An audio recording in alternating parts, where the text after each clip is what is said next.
Okay, let's go. ကျွန်တော်နာမည်ဟိန်းထပ်ပါကျွန်တော်20ဒီမှာပဲဒီမန္တလေးပဲကျွန်တော်စတည်ရခံစားချက်ကပျော်ပါတယ်ကိုကြီးမှန်းထားတဲ့နေရာပေါ့နော်ကိုမျောလင့်ထားတဲ့နေရာကိုအချိန်တစ်ခုအချိန်တစ်ခုရောက်မှရောက်နိုင်ပြီဆိုတော့ကျွန်တော်ပျော်ပါတယ်ကျွန်တော်ကတော့အဓိကတော့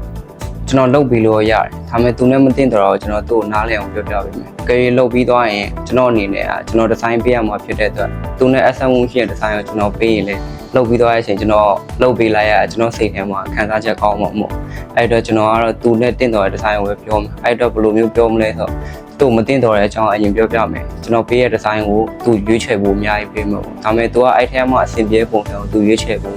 ကျွန်တော်ပြန်ပြီးမှလုပ်ပေးမယ်ဘာလို့ဖြစ်ရှင်လဲဘဝတနာပါလို့ကျွန်တော်အကြံပြုချင်တာရောကျွန်တော်ရဲ့ person ကျွန်တော်ရဲ့ဒီ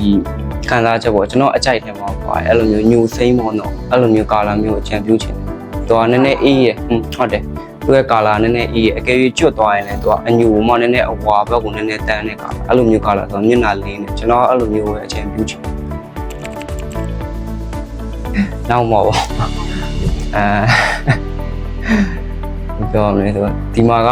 ကိုကအခုမှစတာဆိုတော့ကျွန်တော်အခုမှစတာဆိုတော့ကျွန်တော်ရဲ့ဒီမှာလုံးဝအခြေတကျပေါ့နော်ဒီတခြားနဲ့ကျွန်တော်လုံးဝကောင်းမွန်လေးဖြစ်နေဆိုတဲ့အချိန်မှာပေါ့ကျွန်တော်ပုတ်ပပလေးပေါ့အဲ့လိုမျိုးဖြစ်နေတဲ့အချိန်ဆိုမှကျွန်တော်အဲ့လိုအေးဆေးလေးပဲ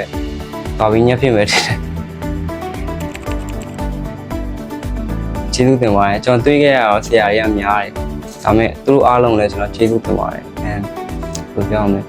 ကျွန်တော်ပေါ်ကျေးဇူးရှိတဲ့သူပေါ့နော်ကျွန်တော်အကူအညီပူးတဲ့သူတွေကိုလည်းကျွန်တော်အရင်ကျေးဇူးတင်ပါတယ်